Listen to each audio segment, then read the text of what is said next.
Hi friends, welcome to serial அரங்கம். Serial அரங்கம் சேனலுக்கு உங்கள் எல்லாரையும் அன்போடு வரவேற்கிறேன். இப்போ நம்ம பார்க்க போகிறது என்னன்னு சொல்லிட்டு பார்த்தீங்கன்னா, காதல் காதல் காதல் சீரியலுக்கான ரிவ்யூ தான் வந்து பார்க்க போகிறோம். மதுவுக்கு வந்து கல்யாணம் நடக்க போகுது. அர்ஜுன் வந்து பயங்கர அப்செட்டாக இருந்துட்டு இருக்காங்க. அர்ஜுன் அந்த பக்கம் அனுப்புனாலும் இந்த பக்கம் சரண்யாவுக்கும் வந்து பார்த்தீங்கன்னா அர்ஜுன் மேலே தான் ஞாபகமாக இருக்குது. பையன் எதாவது டென்ஷனாக இருப்பானோ என்னவோ அப்படின்ற மாதிரி அவங்க யோசிச்சுட்டு இருக்காங்க. ஆனால் இன்னொரு விஷயத்தை வந்து கேட்கணும், யாருங்க மறுபடியும் இந்த ஈஸ்வரி பாட்டியை இந்த சீரியலுக்குள்ளே கொண்டு வந்தது? ஏற்கனவே அங்கே போட்டு பாக்யாவை பாடா படுத்தினது பத்தாதா, இங்கேயும் அதே தான் பண்ணுறாங்க அந்த பாட்டி. இப்போ வந்து பார்த்தா எல்லாரும் சாப்பிட உட்காந்துருக்காங்க. பாக்யாவும் சாப்பிட உட்காரலான்னு உட்காந்தா, நீ உட்காந்துட்டா வேற யார் வந்து எல்லாருக்கும் பரிமாறுறது, பரிமாறு அப்படின்றாங்க. அதுக்கப்புறம் சாப்பிட்டு முடிச்சுட்டு, இதை பாரு சரண்யா, எல்லா பாத்திரத்தையும் எல்லாம் கழுவி முடிச்சுட்டு அதுக்கப்புறம் நீ பொறுமையாக சாப்பிட, என்ன அவசரம் அப்படின்ற மாதிரி சொல்லிட்டு போகிறாங்க. இப்படியெல்லாம் பேசினாங்கன்னு வைங்களேன், இந்த மாதிரி மாமியாருக்கெல்லாம் நம்ம என்னங்க பதில் சொல்ல முடியும்? சொல்லுங்க பார்ப்போம். ஏன் அவங்களுக்கு வந்து பசிக்காதா? இவங்க எல்லாரும் சாப்பிட்டது எல்லாத்தையும் கழுவிட்டு அதுக்கப்புறம் தான் சரண்யா வந்து சாப்பிடணுமா? டைரக்டர் கிட்ட ஒரே ஒரு ரிக்வஸ்ட் மட்டும் நான் வச்சுக்கிறேன், தயவு செஞ்சு இந்த கண்டென்ட்டை மட்டும் கொண்டுட்டே வராதிங்க. ஆல்ரெடி பாகியலட்சுமியில் பார்த்து பார்த்து சலித்து போன ஒரு கண்டென்ட் மறுபடியும் வந்து சரண்யாவுக்கு சப்போர்ட்டிவாக இல்லாமல் இந்த மாதிரி வந்து இதை செய் அதை செய் அப்படின்ற மாதிரியான மாமியார் கேரக்டரை மறுபடியும் இந்த ஈஸ்வரி பாட்டிக்கு வந்து கொடுக்காதீங்க. அது கண்டிப்பாக உங்களுக்கே ஒரு மைனஸாக தான் அமையும். சரிங்களா? இப்போ வந்து பார்த்தா கல்யாண மேடைக்கு வந்து மணப்பொண்ணும் மாப்பிள்ளையும் வந்து வந்தாச்சு. கல்யாணம் எல்லாமே வந்து நடக்க போகுது. அவங்க அப்பா அம்மா வந்து அர்ஜுன் மற்றவங்க எல்லாருக்கிட்டையும் வந்து இந்த தாலியை கொடுத்து ஆசீர்வாதம் வாங்குறது, அட்சதை கொடுக்குறதுன்ட்டு எல்லாமே பரபரன்னு நடக்குது. அர்ஜுனுக்கு மனசே இல்லை. என்னடா ஏதாவது ஒரு மிராக்கிள் நடந்துடாதா அப்படின்ற மாதிரி வெயிட் பண்ணிட்டு இருக்காங்க. அவங்க எதிர்பார்த்த மாதிரியே என்ன ஆயிடுதுன்னு சொல்லி பார்த்தீங்கன்னா, லாஸ்ட் மினிட்ல தாலியெல்லாம் எடுத்து கட்டவே போயிடுறாங்க. அந்த டைம்ல வந்து பார்த்தா போலீஸ் வந்து வந்துடுறாங்க. என்னன்னு சொல்லிட்டு பார்த்தா, அந்த மாப்பிள்ளை மேலே ஒரு பொண்ணு வந்து கம்ப்ளைண்ட் கொடுத்துருக்காங்க. இந்த மாதிரி என்னை வந்து லவ் பண்ணிட்டு அந்த பையன் ஏமாத்திட்டான் அப்படின்ற மாதிரி கம்ப்ளைண்ட் கொடுத்துருக்காங்க.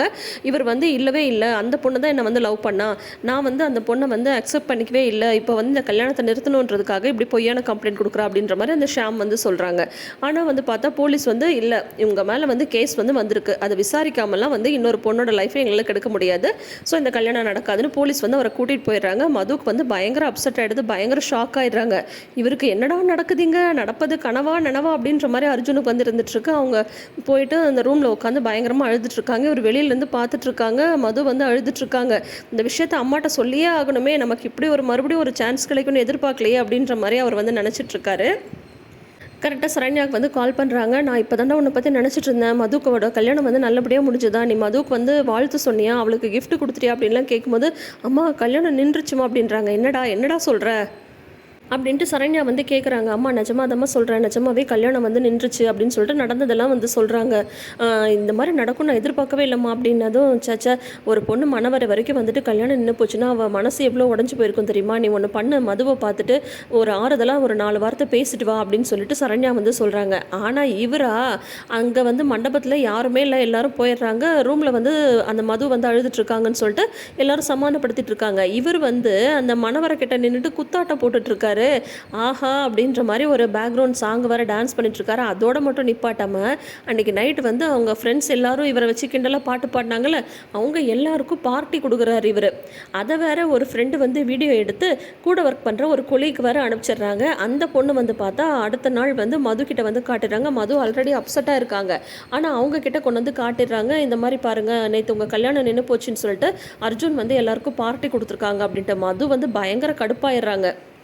அர்ஜுனை வர சொல்லுங்கள் அப்படின்ற மாதிரி வந்து சொல்கிறாங்க. அர்ஜுன் உள்ளே வந்ததும் உங்களுக்கு எப்படி ஆறுதல் சொல்கிறதுனே எனக்கு தெரியல அப்படின்னு சொல்லும்போது, ஏன் பார்ட்டி வச்சு கொண்டாடினது மட்டும் ஆறுதல் சொல்கிறதா அப்படின்ற மாதிரி வந்து மது கோச்சிக்கிறாங்க. அதோட அங்கே வந்து பார்த்திங்கன்னா கார்த்தியோட காலேஜில் அந்த கஸ்தூரி அப்படின்ற அந்த கிராமத்து பொண்ணு வந்து கார்த்தியை வந்து விரும்புகிறாங்க இல்லையா, அந்த பொண்ணு வந்து ஹாஸ்டல் ஃபுட்டு செட் ஆகாமல் அவங்களுக்கு வந்து என்ன ஆகிடுதுன்னா மயக்கம் போட்டு விழுந்துடுறாங்க.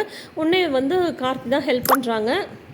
ஹாஸ்பிட்டலில் கூட்டிகிட்டு போயிட்டு அட்மிட் பண்ணி அவங்க தான் கூடவுமே இருக்காங்க. என்னாச்சு, ஏன் இந்த மாதிரி சாப்பிடாம மயக்கெல்லாம் போட்டு விடுற, ஹாஸ்டல் ஃபுட்டுனா கொஞ்சம் அப்படி இப்படி தான் இருக்கணும், அட்ஜஸ்ட் பண்ணி சாப்பிட வேண்டியது தானே அப்படின்னு சொல்லும்போது, மற்றவங்களாம் சாப்பிடலையா அப்படின்னு கேட்குறாங்க. இல்லை பொதுவாகவே எனக்கு வீட்டு ஃபுட்டு மட்டும்தான் சாப்பிட்டு பழக்கம், இந்த சாப்பாடு என்னவோ எனக்கு செட் ஆகவே இல்லை சீனியர் அப்படின்ற மாதிரி அந்த பொண்ணு சொல்லிட்டு இருக்காங்க. இப்போ என்ன அதுதான் உனக்கு பிரச்சனை, சரி உனக்கு வந்து வீட்டு ஃபுட்டு கிடைக்க நான் ஏற்பாடு பண்ணுறேன் அப்படின்றாங்க. என்ன ஆக போகுது, இப்போ இந்த கஸ்தூரிக்காக வந்து சரண்யா வீட்டிலேருந்து ஃபுட்டு சமைச்சு தருவாங்களா, அதுக்கப்புறம் அங்கே இருக்கிற மற்ற பிள்ளைங்களும் அதெல்லாம் சாப்பிடுவாங்களா, அடுத்தது ஒரு பாகியலட்சுமி மாதிரி ஒரு மெஸ் ஸ்டார்ட் பண்ணாமல் இருந்தால் நல்லா தான் இருக்கும், பார்க்கலாம் ஆனால் என்னன்னு சொல்லிட்டு. ஆனால் லைட்டாக ரிப்பீட்டட் கண்டென்ட் மாதிரி வர்ற மாதிரி எனக்கு வந்து தோணுது. பட் இதுதான் சீரியல் ஆரம்பித்து முதல் வாரம் இல்லையா, என்ன நடக்குதுன்னு வெயிட் பண்ணி பார்ப்போம்.